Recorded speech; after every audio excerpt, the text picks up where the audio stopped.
Bridget Murphy. We're back again with my husband, Ray, and we're super, super excited. Our very good, dear old friend, Kareena, we've known her forever. She's on today, and we're going to talk about all things aggression.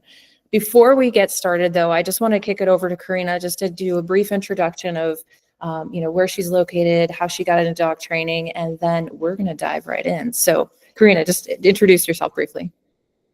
There, I'm Kareena. I'm up in Annapolis, Maryland, kind of outside of DC. I got into dog training. Gosh, it's been about 9 years now. I started at Tar Heel Dog Training School down in North Carolina and worked with a lot of like police and military dogs, seeing that kind of side of things. But I also got a little taste for like the obedience side, and then dove right into that after dog training school. So it's been a lot of years of working with aggressive and reactive dogs, which I kind of think are my bread and butter with everything. So they're my favorite dogs to work with, seeing the rehabilitation of it all. Yeah, I agree. And I think we met you when you graduated, right? Wasn't that when you were? Yeah. Right. My whole road trip back to Washington State from North Carolina, stopped by with the whole pack. I love it. It's so we're really excited to have you on. But let's dive in. Let's talk. And just to acknowledge, we have done another talk on aggression, but this topic is so diverse. There's so much information, so much nuance to it. So we wanted to do this again, especially with Kareena's background in aggression training. So let's dive in and talk about the different types of aggression. Kareena, can you talk to people a little bit about the different types? Yeah, so I generally think aggression falls into like a handful of categories. There's definitely, minute nuances between each dog and what are their triggers and all of that.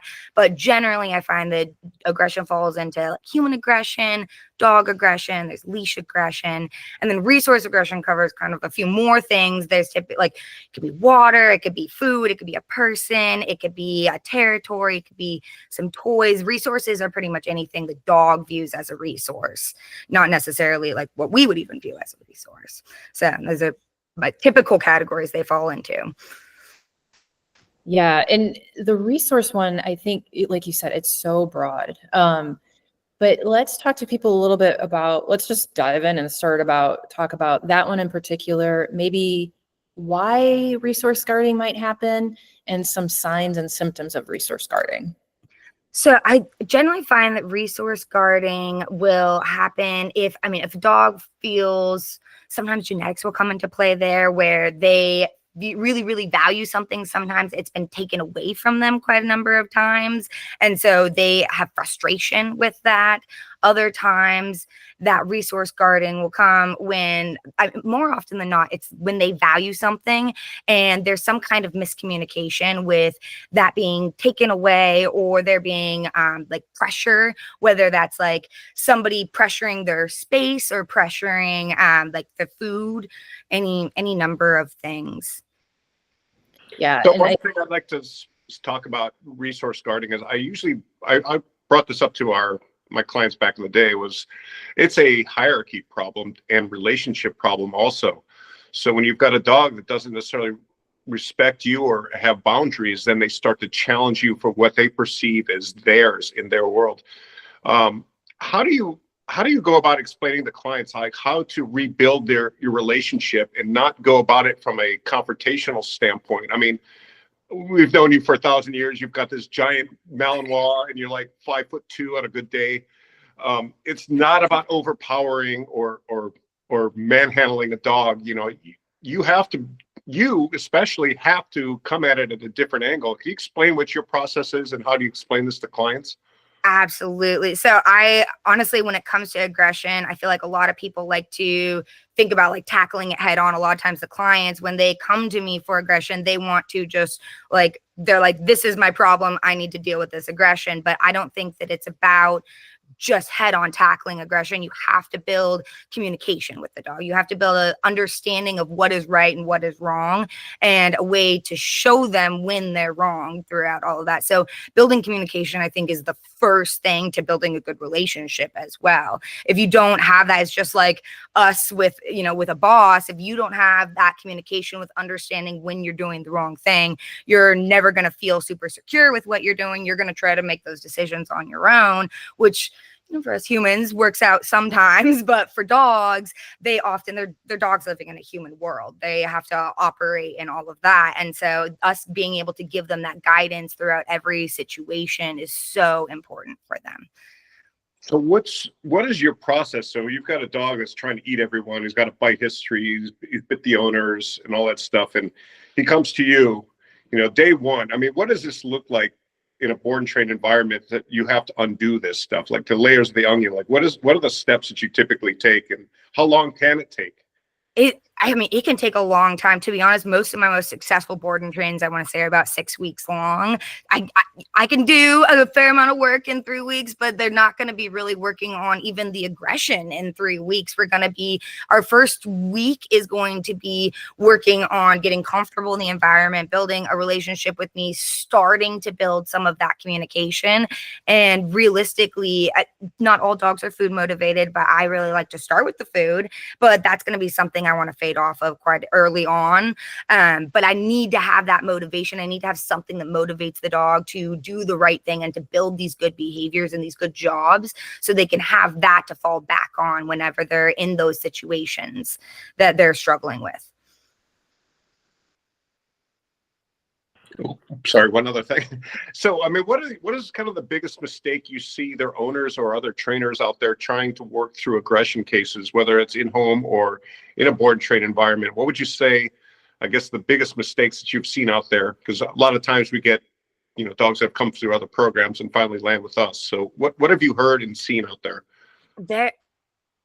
I find that there is a lot of, there's definitely the reward portion of things where people like to throw a lot of food on the problem and just try and distract the dog throughout a situation. That can not also just be food. Sometimes they try and use other motivators, whether it's themselves. But I find that distracting isn't really dealing with the problem. Sometimes that can be a management strategy, but it's not really tackling it. The other flip side things, I find that there's, like trying to tackle it head on, which I find that people that go out and just like buy a prong collar, buy an e-collar on their own and just put that on their dog and they try to just correct the behavior, then you get more explosive problems in those situations. You get dogs who are much more fearful. When it comes to other trainers, I find that, to be honest, the time that they spend with their clients is kind of a huge thing, because if you get just 1 or 2 sessions, that's 2 hours of training when the dog has had so many repetitions in their life doing the wrong thing. My number one thing to tell people when it comes to some of these aggression cases is like it's kind of a bad habit in some circumstances. And that bad habit is all these repetitions of them doing that thing over and over and over again, and they're solidifying that behavior each time. And so it takes just as many times doing it the right way to be able to fix that problem. And that takes time and repetition. Yeah, I don't think we can say that enough, that this all takes time. We live in this world where everything is like fast and we can just go on our little phone, our supercomputer, and get everything right away. So it's really difficult to explain to people that the dogs, we have to work at their speed. And like you said, I really love how you said that, the 4 to 6 week program, that's where we really, I don't know, it's like where you really hit your stride with the dogs, right? But let's talk about, so we listed out the different types of aggression. Let's talk a little bit about the different signs. Because sometimes, I guess when somebody comes to us with an aggressive dog, it doesn't technically matter which type, but clients just know they see certain things. So let's talk to clients about what the symptoms or signs are. Definitely. I think this is actually very important, because sometimes I feel like more often than not, I actually get a lot of people who describe aggression, but they don't necessarily realize they're actually describing aggression. And it's a hard step to take, that like recognizing that first step is, accepting. But with the different signs of aggression, every dog is a little bit different. Like just like people, you know, our mannerisms can be, everybody can raise their eyebrows, but it might look a little bit different on each person. And so I find with each dog, not every single behavior necessarily means they're aggressive, but oftentimes they are signs of aggression, or paired together, they're very much signs of aggression. Barking can be one. I mean, you typically see like raised lips in that situation if they're more aggressive. Lunging out to grab something or someone. They like growling, showing their teeth. Whale eye, which is basically when they show like the whites of their eyes. Their hackles or their hair kind of going up in between their shoulders, or honestly anywhere. Every dog, like I said, a little bit different. Some little butt hairs go up. And then there's also like when they get really, really still, a lot of times that is something that people don't quite notice. But if a dog gets extremely still or starts to just staring is another huge one. That's usually the first precursor to any reactivity or aggression, is looking at the problem. And then another thing is I'll see dogs kind of like lower their head, or sometimes they'll also like raise their head. These are more minute things, but things to look for paired with those other signs. So in a nutshell, you've got literally over a dozen different signs that could be out there, and a lot of them could be misconstrued and misread too. So when you've got things that are more in the fear category, it's a different approach in training that dog. Like you want to actually build and empower that dog to deal with stressors in the world, versus the dog that's chest forward, you know, and just ultra confident and literally just wants to eat you. You know, I mean, they've got two different approaches there. So I mean, when you've got those big swings of symptoms out there, like what are the biggest differences in training a fearful dog that's showing aggression tendencies versus one that's super confident and that's biting people in a different context? I find that I get more fearful dogs than anything else. And I find with those dogs, the portion where I'm building those jobs and building that communication is huge. And then as well as putting them in different scenarios and showing them that they can do that job. They can do it anywhere, whether it's outside, in a park, in a busy, you know, setting.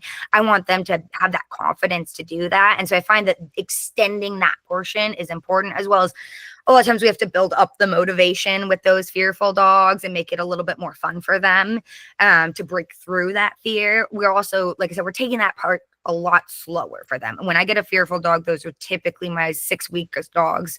But on the flip side of things, when you get a dog who is like a little more chest forward, a little more confident, and coming out of that side of things, that takes a little bit of a stronger hand in some scenarios. But I think it's really important for them to have that clarity of what that communication means and understanding how to respond to the callers, because that's when I find there's a battle that happens with those stronger, more confident dogs. And that's what we're kind of trying to take out of it. Like you mentioned my dog, like he is a dog where if I give him a big enough correction, he's going to be looking at me like, what? That wasn't fair. You know, that wasn't a fair correction. That wasn't. So it's all about teaching them how to appropriately respond to those, and not just correcting them for the behaviors, teaching them what they should be doing in that scenario as well.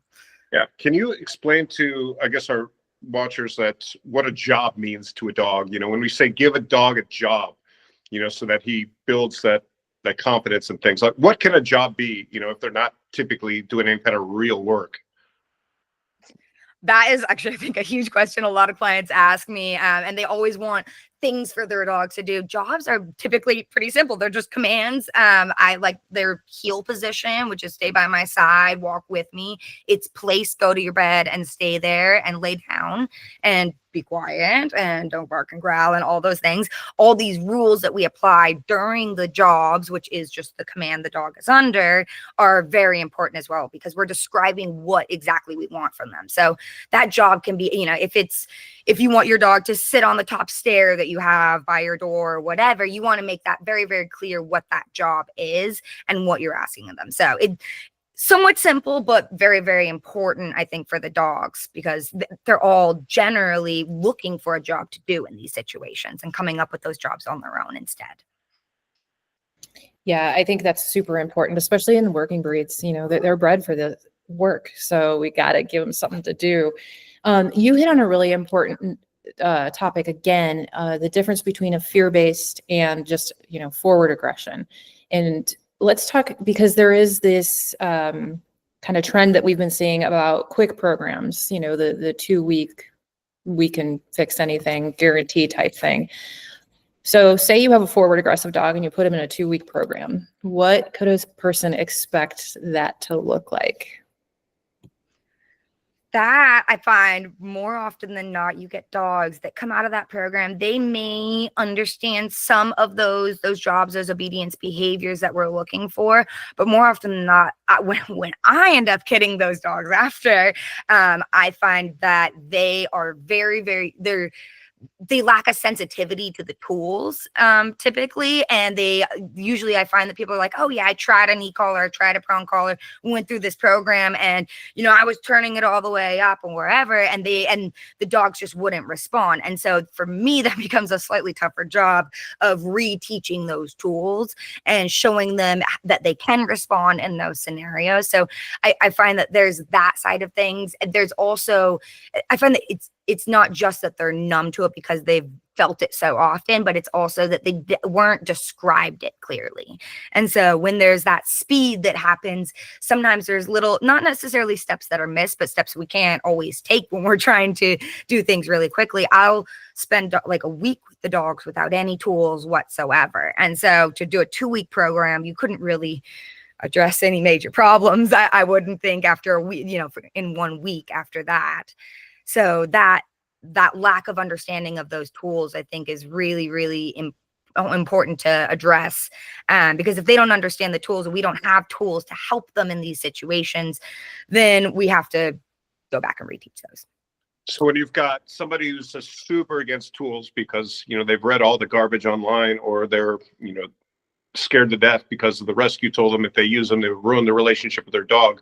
How do you explain that to people, especially when they have, a big, powerful working breed that's exhibiting, aggressive tendencies? Well, I tell people, I think tools are a huge, huge benefit for people, just because they're not something that is going to hurt the dog. And I describe that portion of things, talking about how prong collars, they're much, much safer for dogs than a flat collar or like a choke collar or a head halter. There's quite a few different studies out there. But the safety of the tools, I think, is important to note, as well as talking about when it comes to these tools, we don't want them to be something that the dogs are afraid of. I want it to be that communication. I want it to be a tap on the shoulder reminder. I do tell everybody, though, there comes a point, especially when we're talking about aggression, there comes a point where if that dog chooses to ignore that level, that we need, something that's a little bit higher level to get their attention. And that describes a lot of situations that people are coming to me with. I'm like, you have worked with something, you've tried to get them to come away from that situation, with your harness, with your flat collar, with your whatever, and the dog has not responded. And half the time I found lately, I like to work with sometimes the tools that they're working with currently and see and show them that, we hit an end with that. There's only so far we can go, and we need to take the next step now. And the next step is usually some other kind of tool. And it's not because we're trying to be mean to the dogs or because we're trying to hurt them or make them more afraid of these things. We want to build confidence in that situation and clear communication trend throughout everything. Yeah, for sure. And in those situations, especially with harnesses and stuff, right? Like that's going to elicit more of a response. So yeah, I love that you're actually showing people the limitation of the tools that they use. That's really cool. One thing that struck me when we talk about aggression, oftentimes we talk about these big, powerful working breeds. However, we all know that those little dogs can get away with a lot. They're cute, they're small, and a lot of times, you could just pick them up and get them out of the situation. Also, people have a tendency to not want to use tools as often with small dogs. So let's talk a little bit about how we can use an e-collar with a littler dog, or even a prong collar with a smaller dog. I definitely find the smaller dogs, there's almost more aggression in small dogs than there is in bigger dogs. And it's just, like you said, it's easily ignored. But I find that little dogs actually tend to be I think more fearful than anything. You see a little bit more the frustration, but you see a lot of times that they're afraid and they're trying to kind of put their foot forward first and be like, okay, well, I'm going to take care of this situation instead. And showing them that they have that job to do is going to be so important. But those moments, I find a lot of times little dogs, when they're starting to react, they're even more intense than big dogs. And to be able to break them out of that moment, that's so important, because when they're sitting there reacting, being aggressive, whatever, they're not comfortable, they're not happy. And to be able to get them out of that situation quicker is helpful for them. The size of the dog shouldn't necessarily matter. There's all different kinds of tools out there to help them. We have tiny micro e-collars and prong collars and all sorts of things, but the dog determines the tools, really. That's I think the number one underlying thing is that dog tells me that they need that tool by ignoring all of the other things that they've worked through. Yeah, and I think you really hit the nail on the head with that too, is like, a lot of times people will laugh and think it's funny or cute when you see the little dog go at the big dog, and it's, I get it. Sure, it's, funny, whatever, but it's actually not. That, like you said, these dogs are typically afraid or they're uncomfortable. They don't want to be in that position. So it's really important, even if you have a dog that you can just pick up, the longer you let it go, the more difficult it is to undo, and it will get worse. It just reinforces itself over time. We started talking a little bit earlier. We kind of went off on a tangent with the fear, but what other things can lead to aggression?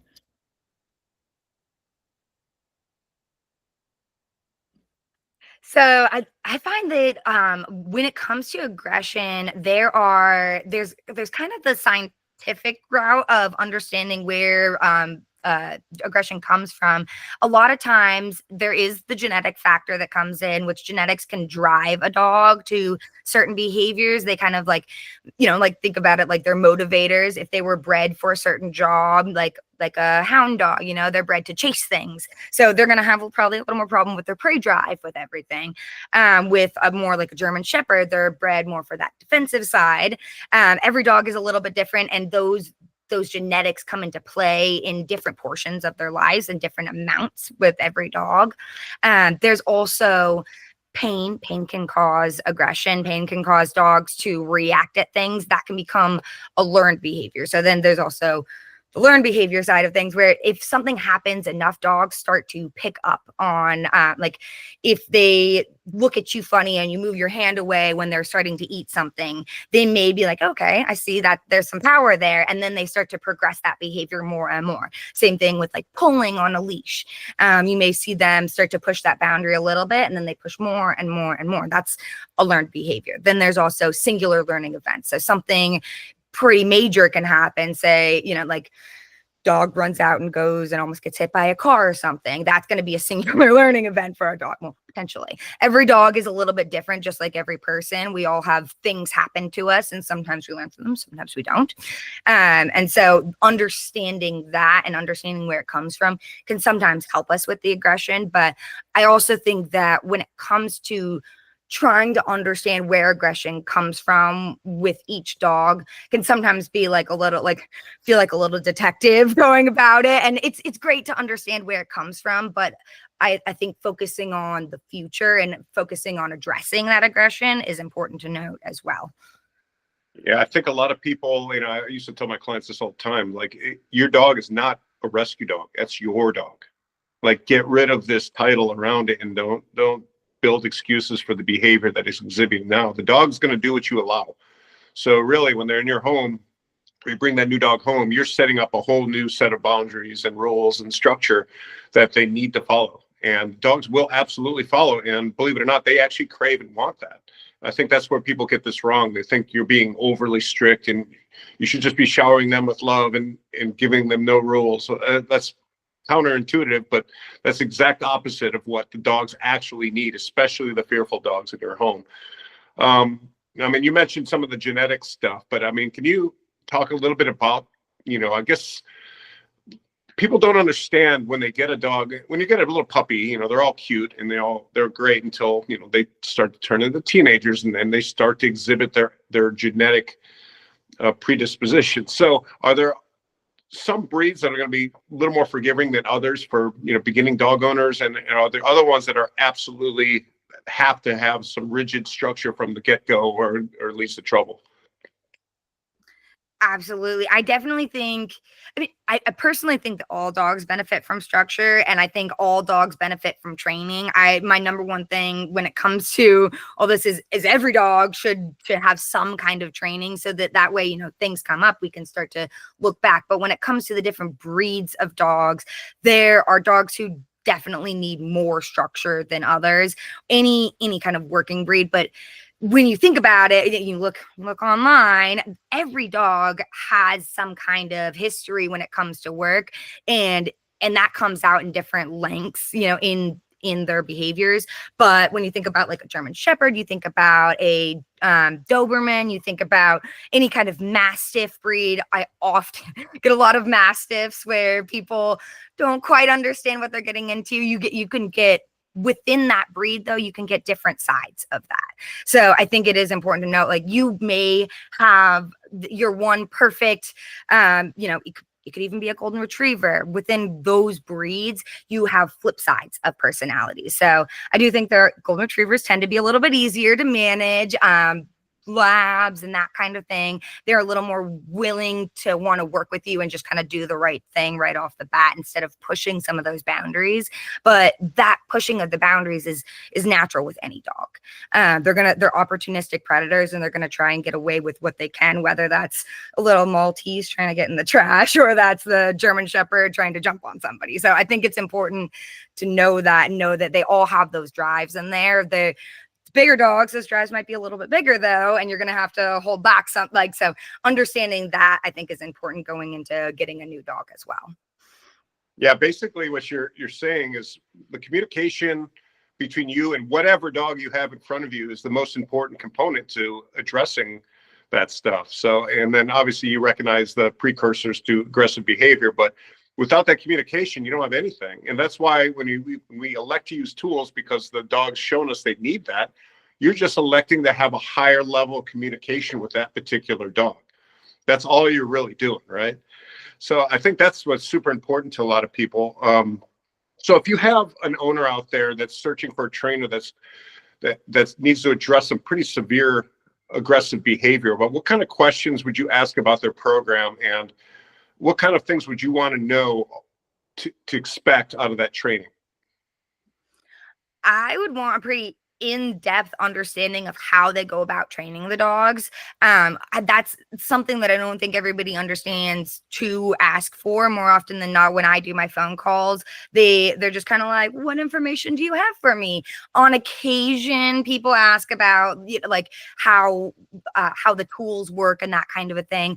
That's my number one thing, is describing exactly how I'm going to introduce those tools. And I'm going to tell them my timing of when I'm tapping that e-collar, what I'm giving, what commands I'm giving the dog. And I'm going to run through exactly how I'm training the dog, because even though not every dog is a little bit different, and we may change that for the dog, it's important to have a good understanding of those tools and understanding of what that trainer is looking for in the dog. Also having good expectations coming out of the program, because if you are given your dog's going to be perfect, you're going to come home and all these problems are going to be solved, that is not true. That's not true, but from anyone. You're going to have issues. I tell people there's always a transition period. And during that transition period, you need to step up for your dog to be able to give them the same communication the trainer has been giving them those past number of weeks. If they don't have that, you could drop off a dog after 12 weeks of training, and they're not going to understand. They're going to go right back to their old ways if they don't have that reinforcement from them. Yeah, one last question regarding that. I mean, when we talk about expectations, when we have dogs that have different levels of thresholds, we've talked about thresholds in the past, is basically that red line that no matter what you do is going to push a dog into some kind of behavior. When people get dogs and they want to have that dog that will sit next to them at the coffee shop around other dogs and all that stuff, but you realize that this dog is not going to be capable of that. How do you have those discussions, and how do you explain that to people, what you have, and when it becomes a management issue? So that I think the management portion, that's a huge thing, because I mean, every dog that I get that is aggressive, I like to prepare for the most extreme scenarios. I'd like to mention muzzles. Absolutely, everybody, muzzles are one of my favorite things ever, because they protect the dog as well, especially out here. And when I was training out in Colorado, I did handled a lot more like court cases for dogs, and there's more of like a 3 strikes and you're out kind of a policy with the bites. In DC, it's a 1 strike and you're out. So it's pretty intense when it comes to the like animal control side of things, and it's very scary for the dogs. And people, I don't think, recognize that's a safety issue, not just for the people they might bite or the dog they might bite, but the dog themselves being put in that situation. So when it comes to understanding those different boundaries and those thresholds of each dog, and when they're not capable of a certain scenario, it does kind of unfold. Like I try to be hopeful in the beginning and understand, like we have these goals we want to work towards, the coffee shop situation or whatever.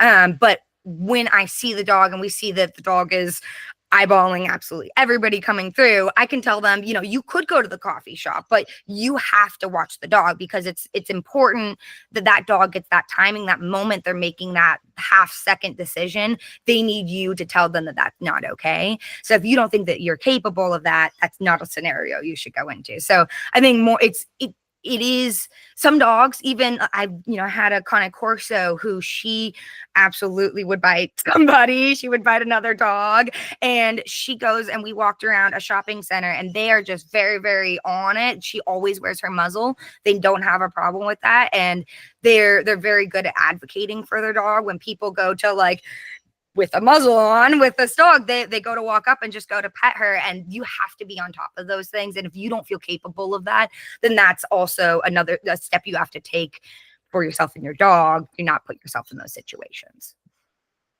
Yeah, all of this is really great, because I did want to talk about, can aggression be cured? So we're kind of hitting around that. But first, I'm not going to lie, I had no idea that DC was a 1 strike and you're out. Can we just segue and touch on that really quick? Because I don't know if people are aware of this, if they've never been in that situation with their dog, about what can happen if your dog puts teeth on somebody. So do you mind just briefly kind of telling people what can happen? And this also why muzzles are so important too. Definitely. So, I mean, I do think the laws, I'm a little more familiar with the laws over in Colorado than they are here, but there's different degrees of what they can ask of a dog, of the owner of the dog. There's some extreme cases where if your dog bites somebody, you can be charged with harboring a dangerous animal. There's the other side of things where when your dog does bite somebody, they are now not allowed to go outside in public without being on leash or with a muzzle on. So they have to have both those things if you're taking them outside your front door, period. And so those different things. There's also, I had one client out here who his dog was on doggy probation. So he had to have training for a whole year every month, and had to do sessions every single month for that year. So it's a little bit different. Every county is a little bit different. Every state is a little bit different, but it can be very extreme. And so I think taking precautions is the best way to go. It's better to be safe than to be sorry. That's so important. Sorry, I didn't mean to cut you off there. Didn't mean to cut you off. That what you were talking about, better to be safe than sorry. How can owners, so just to be clear, if your dog puts teeth on somebody, that is a bite. It's not a nip. It's not, oh, he was just, let's be honest, that was a bite. How can we prevent aggression in dogs? I'm going to say it again, even though I've been saying it. Communication is the biggest thing, and like building that structure from the beginning. It's not too late. It's never too late to start that. But if you get a rescue dog, if you adopt a dog, if you get a puppy, building that communication, you may not see aggression now. You may never see aggression. But if you have that foundation of communication and those different jobs for them to do that they can fall back on in these scenarios, that is going to be so huge. I had a dog who was extremely aggressive inside their apartment building. I did one, we were continuing our sessions, but we did one session and she had some really good training before that. That dog having that good foundation after one session turned it around. And so having that foundation, I think, is so important because they thrive off of that. They need that. And so you may not be able to necessarily cure all aggression, but to prevent it, having that clear communication is so, so important. Yeah, I wanted to bring up one last point. You were talking about the court case stuff. I was asked to do several aggressive dog cases in Colorado. In one of them, I was actually asked to testify, in a dog trial. And really it was the dog wasn't doing anything out of the norm. That, it was just some lapses of the owners paying attention to what was going on. Somebody basically let themselves into their house and somebody got bit, and it was the second time. So it was 2 times that this happened before they elected to get some training. And I saw this dog, and there was nothing out of the norm that we couldn't have addressed or fixed. However, the way this played out in court was, and I didn't have a PhD in behavioral science, and the prosecution did, even though I've had hundreds of aggressive cases that I've worked at the time that I've turned around, and I had that personal experience and knew this dog specifically. The prosecution had this other witness that only trained parrots in their behavioral training. However, was a behavioral specialist with a PhD. So my testimony was thrown out. Basically, they used hers because they did the one evaluation in a kennel environment and said this dog is definitely aggressive, and the dog was put to sleep. So this is how these things play out in court. And from a trainer's perspective, it's really frustrating because you look at stuff that could easily be turned around with just a minimal amount of effort. We're not even talking about a complete overhaul, just some basic structure and some more awareness from the owners. And that could have saved that dog's life, but that's not how it played out. And unfortunately, this happens more often than not. And to your point of do something before it happens is the biggest thing you can take away from this discussion, I think. Yeah, that was a tough one, but that's just my personal experience. And I want people to know that that's how this will play out. And that's only the one part of it. You may actually get charged civilly, and somebody may go after you for damages and things like that. So it could be a really costly and emotionally draining process that ultimately you're probably going to lose if you don't take the right steps to train your dog right in the first time. Yeah, which actually brings up another good question. What should people not do? Like if their dog is showing signs of aggression, let's tell them, we've kind of talked to them about what we should do and how the dog should be trained. What shouldn't they do before they get training? I definitely think that jumping into just correcting your dog, there's all sorts. I've heard some horror stories on different ways to correct your dog for these different behaviors, like pennies in a jar and like whacking them on the nose and like throwing food at them. Like they're going down any of those routes. Honestly, when it comes to definitely do some research when it comes to training. Definitely look at some videos, look at people's, their references and past client things. But I think when it comes to aggression, the most important thing is to not give the dog more fear in those situations. Yeah, and then just another personal story before we wrap up here.